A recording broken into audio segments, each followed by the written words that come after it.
종합병원의 정신병동은 다른 일반 병동보다도 어려운 일들도 많고 희한한 일들도 많이 일어납니다.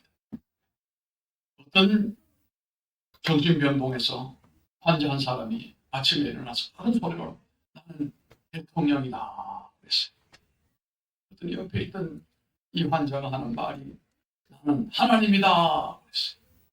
그러던 뒤에 있던 환자 한 사람이 언제 내가 너한테 하나님 되게 했고 언제 너한테 대통령 시켰냐. 이 정신병동에서는 별별 일들이 많이 일어나는데 이 얘기를 들으면서 기억나는 얘기가 있습니다. 우리 시대는 어찌 보면 자신이 하나님 되려고 하는 시대를 우리가 만났습니다. 문화 자체가 그것을 우리들에게 촉구하고 있어요. 네가 하나님이 되라. 네가 주체가 되라. 네 원하는 대로 되라. 이렇게 우리들에게 이 문화의 요청사항은 네가 비로소 하나님이 되어라. 그래서 자기가 없는 세상은 인정하지 아니하고 이 세상의 주체는 자신이 주체가 된다라고 굳게 믿고 있고 이것에 대한 조금이라도 손해가 오거나 침해를 받으면 엄청난 반항을 하는 시대를 우리가 살고 있습니다. 내 마음 먹는 대로 살아가라. 네 원하는 대로 살아가라. 내가 스스로 나 자신을 하나님으로 만들어 놓으려고 하는 시대를 우리가 만났습니다. 그래서 내가 마음을 먹으면 무엇이든지 할 수가 있다 라고 하는 교만한 마음을 갖게 하는 착각의 시대를 살아가고 있습니다. 그래서 세계적으로 유명한 유태인이면서도 미국인인 사회심리학자이며 정신분석학자인 여러분이 잘 아는 에릭 프롬이라고 하는 학자는 이렇게 말을 했습니다. 사람들의 심리와 사회 현상을 분석해 보니까 현대인들과 현대사회가 너도 하나님처럼 되어라. You shall be God. You shall be God. 하나님처럼 되어라고 하는 생각으로 살아가고 있다라고 평가를 했습니다. 성도는 자신의 등 뒤에서 나를 움직이시고 나를 이끌어 가시는 조종자이신 하나님, 나의 멘토가 되시고 나의 리더가 되시고 목자가 되시는 분이 계시다고 하는 것을 늘 잊지 말고 그분의 인도를 따라서 내가 믿음으로 최선의 길을 걸어가는 것을 우리가 놓치지 말아야 되는 것입니다. 흔히 내가 모든 계획을 내가 세우고 내가 돈을 벌고 내가 성공을 하고 늘 모든 주체는 내가라고 하는 것이 앞서는 시대를 살고 있기 때문에 주의해야 됩니다. 내가를 주의해야 됩니다. 우리는 언제나 어디서나 하나님의 주권을 인정하면서 하나님께서 주님께서 할렐루야 예수님께서 이렇게 나를 인도하시고 도우시고 역사하시는 가운데 나는 그 성령에 이끌려 헌신하고 살아가고 있고 그 주님의 인도를 따라 나는 오늘도 걷고 있노라. 이런 신앙 고백을 분명히 우리가 할 줄 알아야 됩니다. 우리 시대는 모든 것이 내가 중심입니다. 내가 인생의 주인인 것처럼 생각할 수 있고 내가 모든 것의 주체인 것처럼 착각할 수 있는 시대인 것입니다. 성경은 그렇게 말씀하지 않습니다. 성경은 우리의 삶의 배후에 하나님이 계신다 라고 하는 것입니다. 그분은 인류의 생사화복을 인류의 흥망성쇠를 개인의 생사화복을 주관하시는 권세의 통치자이시다 라고 하는 것이 성경이 처음부터 끝까지 계속해서 강조하는 바가 바로 그것입니다. 하나님의 다스림과 하나님의 통치. 그래서 오늘 우리가 살아가는 것은 그 넓은 세계 가운데 조그마한 하나의 점에 불과한 존재입니다. 그 점에 불과한 존재이지만 나는 하나님의 인도를 따라서 하나님의 다스림을 받아가면서 하나님의 길로 걸어가노라 라고 하는 것이 바로 신앙인이다 이렇게 볼 수가 있습니다. 내 삶의 배후에 주님이 계시고 그분이 내 모든 것을 다스리시고 통치하시고 계신다. 사람들이 아무리 뭐라고 해도 우리 하나님이 나를 지키시고 보호하시고 인도하신다 라고 하는 신앙의 확신이 여러분들에게 있기를 바랍니다. 신앙생활은 언제나 그것을 아는 데서부터 시작이 되는 겁니다. 누가 인생의 주인인지를 잊어버린 시대에서 방황하는 사람들 가운데서 우리는 확신 있는 하나님이 등 위에서 나를 움직이고 계시고 핸들을 잡고 움직이고 계시고 내 길을 주의 뜻대로 인도하시며 나는 그 길로 가고 있노라고 하는 확신이 이 시간 여러분에게 가득 차기를 바랍니다. 좌절과 절망 가운데서 우리가 그렇게 살아가야 되는 것입니다. 오늘 우리가 읽었던 이사야 60장의 말씀이 바로 그와 같은 상황이었습니다. 이스라엘 백성들은 하나님 일찌감치 율법을 통하여 선지자를 통하여 끊임없이 강조했던 바가 하나님이 너희의 주권자이시다. 하나님이 너희들의 목자이시다. 하나님이 너희들의 등 뒤에서 움직이고 계신다. 그러므로 우상을 철폐하고 이방을 따라가지 말고 내가 인도하는 길로 걸어가라 라고 하는 것이 율법이고 성경이고 선지자의 공통적인 외침이었습니다. 그런데 이스라엘은 그렇게 부응하지를 못했습니다. 이스라엘은 그 원하는 하나님의 길로 가지를 못했습니다. 그들은 이방을 따라가고 흉내내고 우상을 숭배하면서 결국은 내가 주인 되는 길을 그들이 걸어가게 됐습니다. 이로 인하여 하나님께서는 그들에 대한 기대를 버렸습니다. 그리고 그들을 포로로 끌려가게 만듭니다. 바벨론에서 70년이라고 하는 긴 시간 동안 형벌의 시간을 보냈습니다.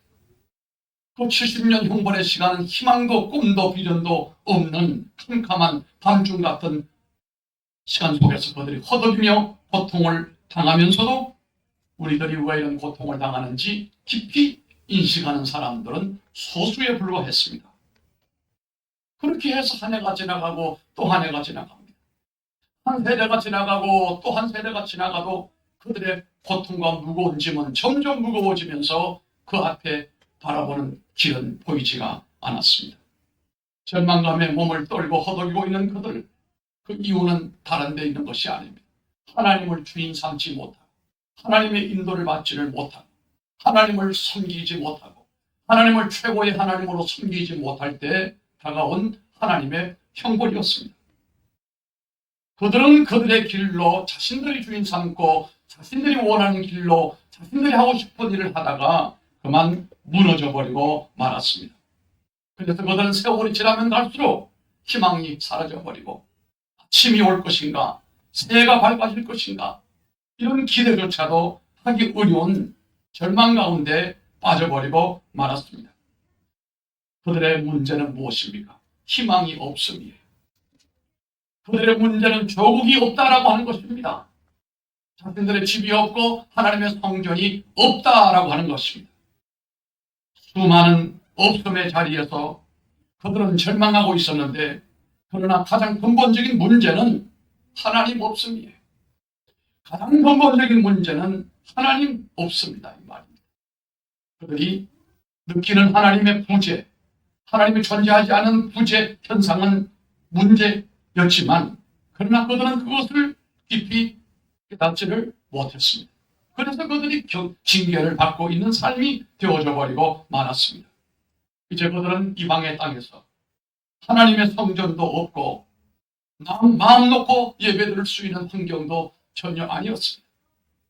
그들의 절망 가운데 느끼는 하나님의 부재 현상은 그 모든 상황을 더욱 힘들게 했던 가장 근본적인 문제였고 이들의 삶의 해결 방법도 하나님의 부재 현상이 해결되면 된다.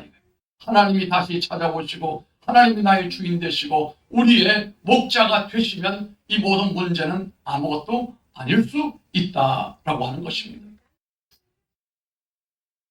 우리가 지나간 어려운 시대를 잠시 생각해 보면 지금은 어찌 보면 부모님이 필요한 시대가 점점 나이가 어려져 가요. 초등학교만 들어가도 엄마 아버지가 옛날처럼 그렇게 결정적으로 필요한 거 아니에요. 왜냐하면 좋아하는 것이 너무 많이 생겼어요. 엄마 아버지가 주지 않아도 되는 여러 가지 것들이 있기 때문에. 그러나 예전에는 농경사회는 그렇지 않았습니다. 특별히 그 가운데 어머니의 부재 현상은 그 아이에게 말할 수 없는 아픔이고 상처였습니다. 어디를 갔다가 집으로 돌아왔을 때도, 심지어 돌아올 때 울고 와도 그 집에 어머니가 계시면 어머니가 그의 눈물을 닦아주시고 그를 추운 겨울이지만 따뜻한 마음으로 만들어주는 분들이 어머니였습니다. 늘 배고프던 가난한 유년 시절에도 어머니만 계시면 그래도 살만 했습니다. 그러나 어머니가 없는 아이들, 어머니 없는 부재의 아이들, 모든 것을 다 가져도 만족이 없습니다. 그 마음 깊은 곳에서 오는 만족감과 기쁨이 있을 수가 없다라고 하는 겁니다.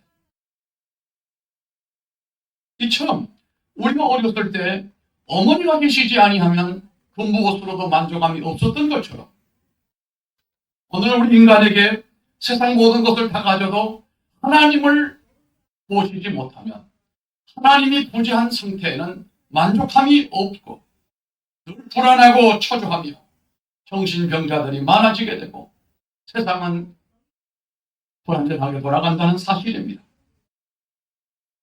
이렇게 이스라엘이 하나님을 버리고 어두운 고통 가운데 허덕이고 있을 때 계속처럼 나타난 하나님의 말씀이 오늘 들려왔습니다. 일어나라. 빛을 발하라. 한번 따라합시다. 일어나라. 빛을 발하라. 아멘. 이는 내 빛이 이르렀고 여호와의 영광이 내 위에 임하였음이니라. 깜짝 놀랄 말씀이 떨어졌습니다. 전혀 희망이 없고 빛도 없고 불안함과 불평과 고통만 가득한 어두운 가운데 하나님이 주신 말씀이에요. 하나님이 안 계셔서 캄캄하고 암울했던 시간에 그 절망의 자리에 들려온 그것은 하나님의 임재의 선언, 하나님의 복귀, 하나님의 돌아오심이었다 이 말이에요. 하나님이 함께 계셔서 그곳에 빛을 비춰주시겠다는 말씀이다 이 말입니다. 하나님이 계심으로 인하여 하나님께서 빛을 비춰주시면 어두움은 물러가게 되는 것입니다. 절망의 역사가 사라지게 되는 것이고 절망의 시간도 끝이 나게 되는 것입니다. 그것은 하나님의 존재의 선언이고 임재의 약속인 것입니다. 하나님이 함께 계시면 그들은 일어설 수가 있는 것입니다. 그래서 성경은 하나님을 가까이 함이 내게 복이라고 그랬어요. 그 무엇을 헌금을 쫓아가고 돈을 쫓아가고 출세를 쫓아가도 하나님을 멀리하면 그 모든 것은 아무것도 아니고 똥이에요. 그러나 하나님을 붙들고 하나님을 쫓아가는 사람은 결국은 하나님의 빛의 주인공이 된다는 사실을 잊지 말기를 바랍니다. 여기 강조되는 단어가 있습니다. 내가 또 내 빛이, 이것은 뭡니까? 하나님의 존재의 선언입니다. 거기에 계시는 하나님께서 이제 구원하시겠다는 것입니다. 구원의 메시지는 언제나 하나님의 존재가 먼저 강조되고 있다는 겁니다.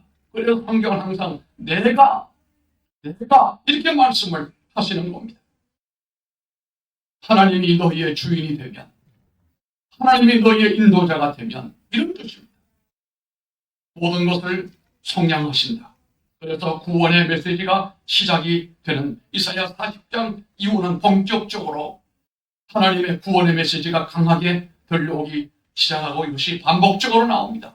너희의 구속자요 이스라엘의 거룩한 자가 만하노라. 나는 여호와 너희의 거룩한 이요 이스라엘의 창조자요 너희의 왕이다. 나는 그니 처음이요 또 나는 마지막이라. 이것은 모두 하나님의 존재의 선언이고 하나님의 돌아오심을 얘기하시는 겁니다. 그들이 하나님을 배신하고 하나님을 멀리 보내버렸지만 이제 하나님은 그들을 구원하시기 위하여 돌아오시겠다 이 말씀입니다. 그들이 잘나서 돌아오는 것 아닙니다. 그들을 불쌍히 여기므로 그들에게 구원의 때가 임했기 때문에 그들에게로 하나님이 돌아오신다는 말씀입니다. 그리고 말씀하기를 하나님의 존재를 선언하시고 난 다음에 하나님이 계시면 이렇게 이유가 됩니다만 일어나라 그랬어요. 하나님이 없는 가운데 우리 인간은 스스로 일어날 수가 없습니다. 이 나라도 민족도 마찬가지입니다. 개인도 마찬가지지만 가정도 마찬가지입니다.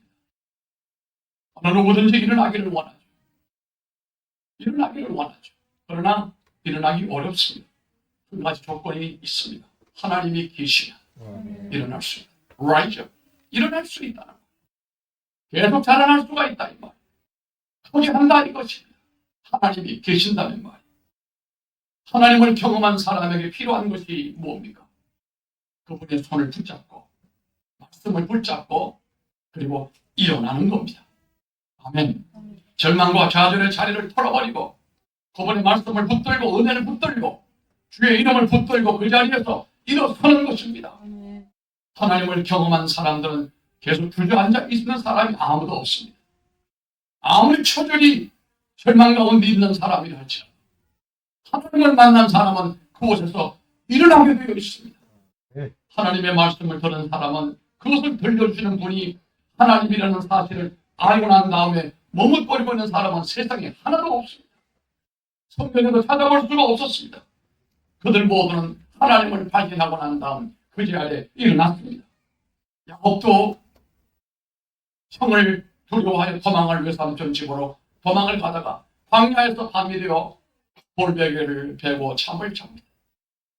광야에 들려오는 맹수들의 울음소리도 들리고 불안하고 초조하고 내가 앞으로 갈 길을 생각하니 아무런 보장도 없는 가운데 아무런 계획도 없는 가운데 불안한 짝이 없었습니다.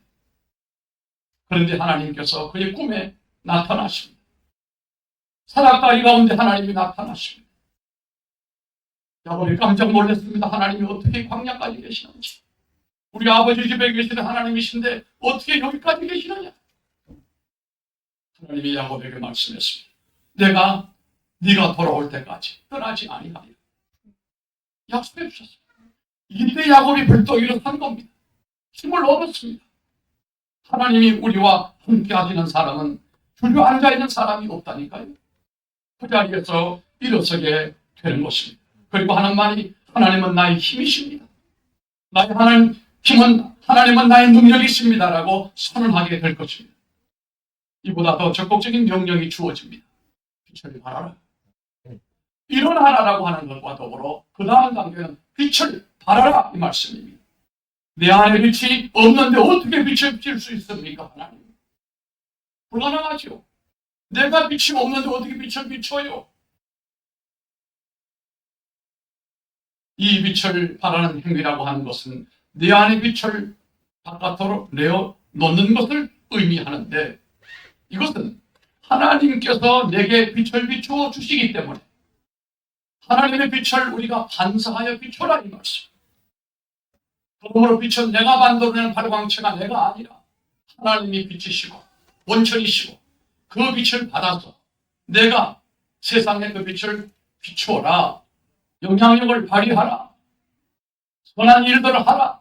하나님의 일을 하라. 이런 말씀입니다. 아멘 하시기 바랍니다. 심지어 그 빛은 열방에까지 비추어진다고 했습니다. 사실 우리가 성탄절과 주현절이라고 하는 것은 빛의 계절입니다. 특히 유럽은 이 11월, 12월이 되게 되면 참 어둡습니다. 해가 짧습니다. 우리보다 북반구는. 그러나 어둡고 춥고 밤이 길고 빛이 그리워요. 그런데 예수님이 12월 25일에 오시고 그 다음 또 주현절이 되면서 빛의 절기를 맞이하면서 자신들 속에 하나님의 빛이 들어오게 된다는 겁니다. 그리고 그 빛을 가지고 세상을 이기며 살아가는 사람들이 된다는 사실입니다. 어둠의 땅에 빛이 비춰지고 그 빛을 받은 사람들이 일어날 때 열방이 그 빛을 누리게 된다는 사실입니다. 우리가 선교한다라고 하는 것도 돈이 있다고 선교하는 건 아닙니다.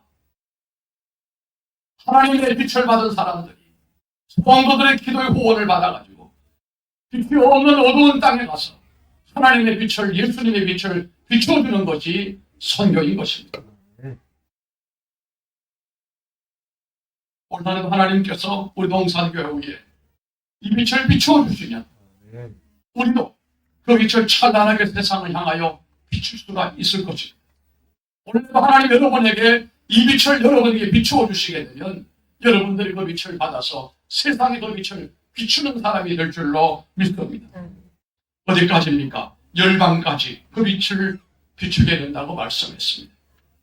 직업마다 싫어하는 사람이 있고 싫어하는 말이 있다고 하죠. 의사가 제일 싫어하는 사람은 어떤 사람입니까? 알러리 죽는다라고 하는 사람. 잘 알죠. 치과 의사는 뭘 싫어하는데요? 이거 없으면 잇몸으로 살지. 제일 밉다는 겁니다. 산부인과 의사는 어떤 사람을 싫어하는가 하면은 무자식이 상팔자 싫어합니다. 한의사가 제일 싫어하는 사람은 뭡니까? 다리 모양이다. 변호사가 제일 싫어하는 사람이 있대요. 법 없이 사는 사람. 학원 강사가 제일 싫어하는 사람은 뭐래요? 하나를 가르치면 별을 싫대. 하나님이 제일 싫어하는 사람은 존재할까? 여러분 생각해 보시기 바랍니다. 하나님이 싫어하시는 사람은 아마 없을 겁니다. 그러나 분명한 것은 참 안타까워하는 사람이 있을 것입니다. 하나님이 싫어하는 사람이 어디 있겠어요? 모두를 사랑하시죠. 그러나 안타깝게 여기는 사람은 있다. 분명히 하나님의 말씀을 듣고도 주저앉아 있는 사람이 안타까운 거예요. 빛은 받았는데, 복음의 빛은 받았는데 일어서지 못하고 주저몰라 앉아 있는 사람 말이에요. 1년이 지나가도 3년 지나가도 그 자리에 머물고 있는 안전뱅이 신앙인 말이에요. 또 어떤 사람입니까? 하나님을 신뢰하면서 벌떡 일어서지 못하는 사람. 그래서 시편 97편 11절 말씀을 보면은 믿음으로 살아가려면 발버둥 치는 의인을 위하여 빛을 뿌리시고 마음이 정직한 자를 위하여 기쁨을 뿌리시는도다 라고 말씀을 합니다.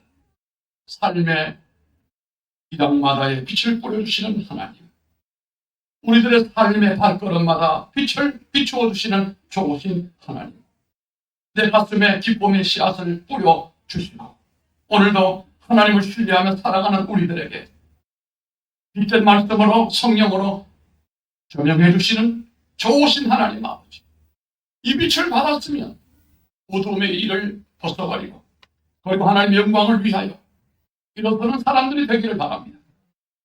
뿌리시고라고 하는 히브리어는 자레아라고 하는 말이 원어입니다. 이 자레아라고 하는 말은 분산한다, 흩은다, 뿌린다 라고 하는 말로서 밭에서 농부가 씨를 뿌릴 때 하는 말이 그 용어라고 하는 것입니다. 그래서 이 용어는 성경에서 보니 심은 대로 거둔다는 법칙을 암시하는 그런 내용으로도 사용을 하시는 겁니다. 빛과 기쁨을 뿌리고 그 적절한 열매를 거둔다는 것은 말하기 너무도 아름다운 복된 말입니다.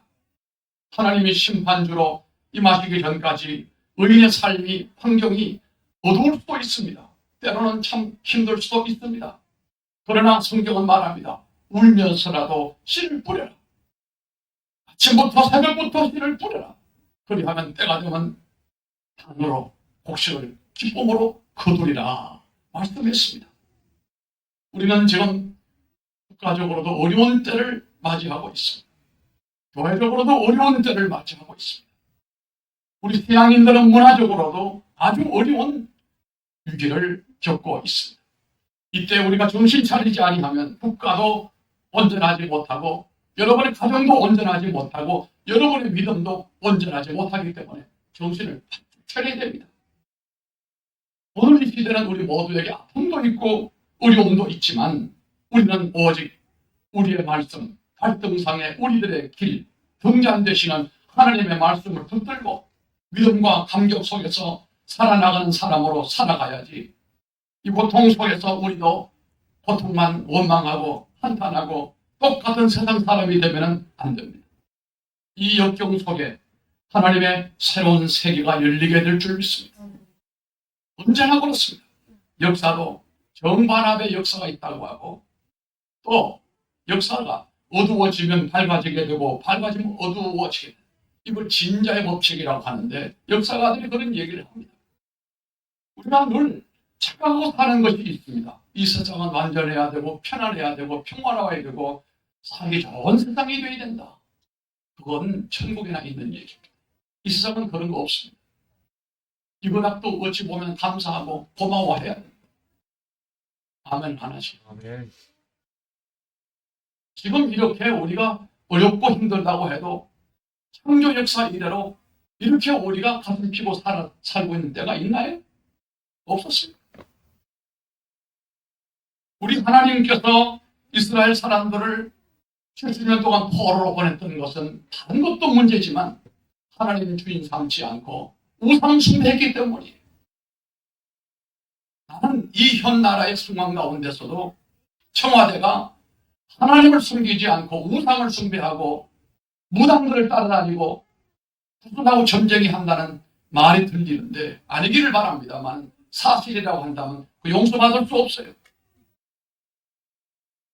그 죄는 용서받을 수가 없어요. 회개해야 돼요. 박정희 대통령이 청와대에서 유경수 여사와 함께 뒤에 불당을 채워놓고 거기서 연구를 외고 공을 들인다는 소문이 있을 때 많은 목사님들이 기회 났을 때마다 못하겠어요. 안 됩니다. 그거 하면 안 됩니다. 하나님 이 나라 축복하지 않습니다. 나중에 없었다는 얘기가 있어요. 노태우 대통령 때도 그 사람은 아주 팔공산 밑에 공들여 아들 낳았다고 하잖아요. 그래서 그 사람도 거기 가서 불공을 드릴 때 또 목사님들이 얘기했다는 거예요. 그거 하면 안 됩니다. 그거 지우세요. 나중에 없앴다는 얘기가 있는데 하나님은 그거 원하지 않습니다. 하나님을 주인 삼지 않는 국가는 영원하지 않습니다. 하나님께로 돌아와야 됩니다. 그리고 이런 어려움 가운데 절망 가운데 있을지라도 다시 하나님의 희망을 품는 성도들이 되기를 바랍니다. 이렇게 어려움 가운데 있지만 말씀을 붙들고 우리가 일어서면서 빛을 바라고 그 빛으로 살아가는 사람들이 되기를 바랍니다. 봄을 노래할 줄 알아야 됩니다. 벌써 우리가 입춘이 지났지만 왜 이렇게 추운지. 목사관 바깥에 어제 어디 갔다 왔더니 그 정원이 아주 그냥 뭐가 이렇게 목화밭같이 휘어졌길래 뭔가 싶어서 가봤더니 포도가 터져가지고 물이 뻗치니까 이게 얼음이 돼가지고 그냥 난리가 났어요.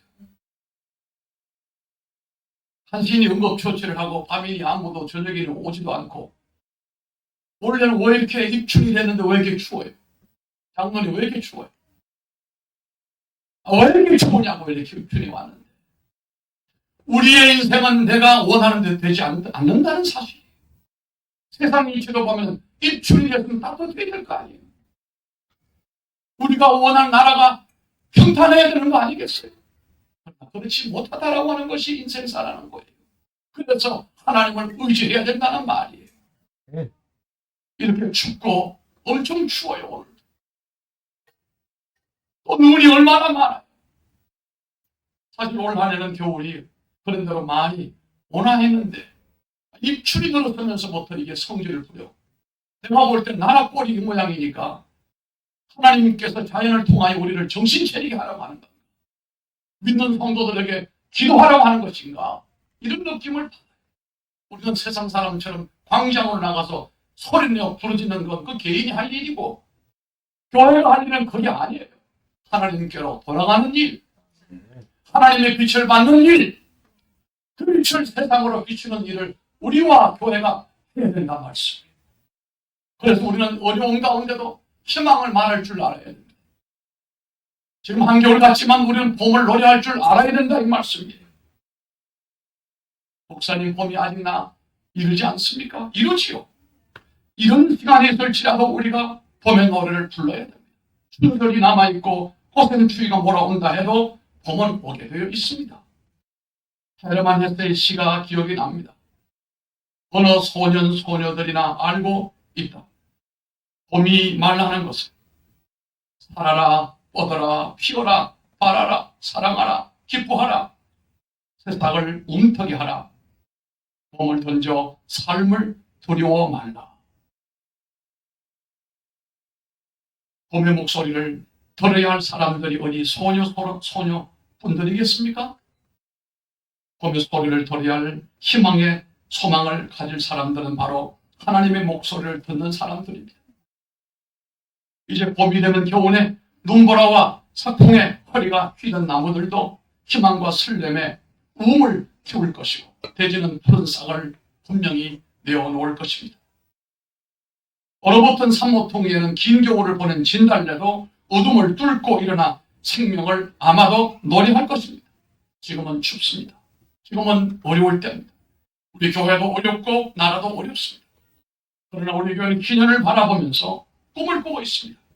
봄을 노래하는 노래보다 더 위대한 하나님의 노래가 될 줄로 믿는 것입니다.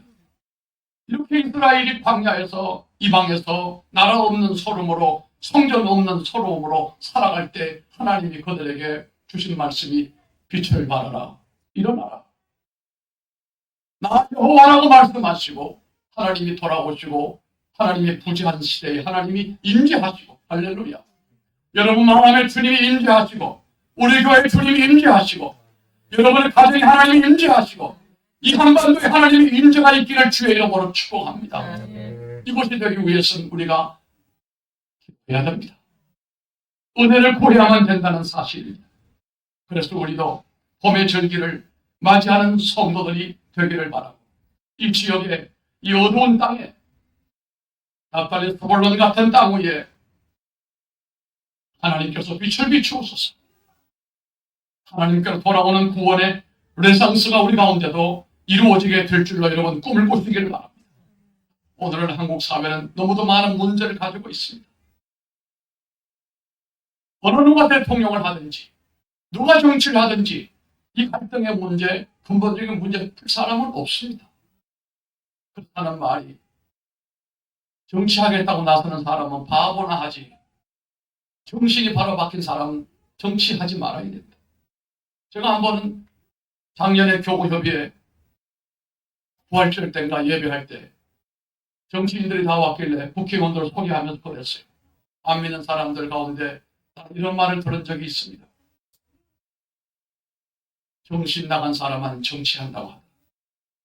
어떤 사람은 귀신의 영에 홀린 사람이나 정치한다고 하더라. 그랬더니 어떤 그 의원이 웃으면서 목사님 듣고 보니 맞습니다.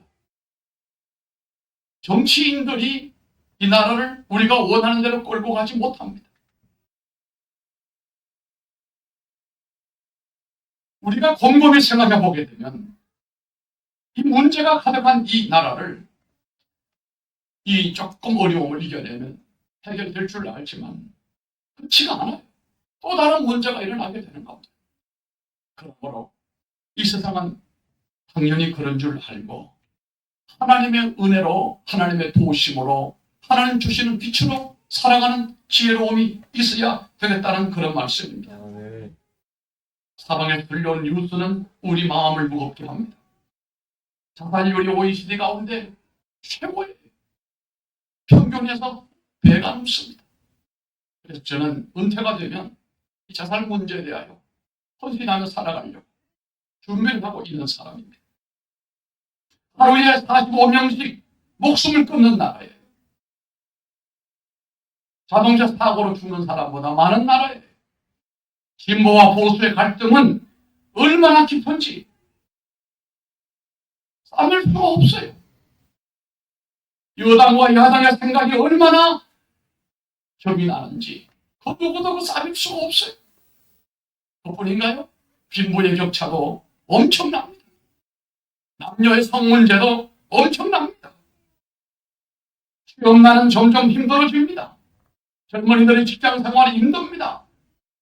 직장을 얻었다고 해도 40대 후반만 되면 다 직장에서 쫓겨나는 신사가 됩니다.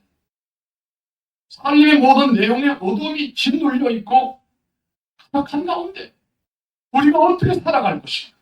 똑같이 죽겠다고 환장하겠다고 미치겠다고 하면서 엎조리며 살아갈 것인가? 아니면 하나님으로부터 어두운 가운데서도 빛을 받아서 그 빛을 사람들에게 비춰주면서 살아가는 사람이 될 것인가? 주중물로 앉아서 저들처럼 그렇게 아우성을 치고 살 것인가? 하나님의 빛을 받아서 그 빛을 비추며 사는 사람이 될 것인가? 여러분들이 이 시간에 결단하시기 바랍니다.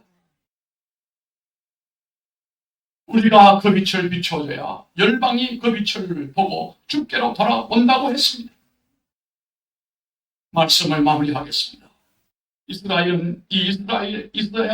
60장의 희망의 말씀을 듣고 그들이 일어서기 시작을 했습니다. 일어서시길 바랍니다. 기도하겠습니다.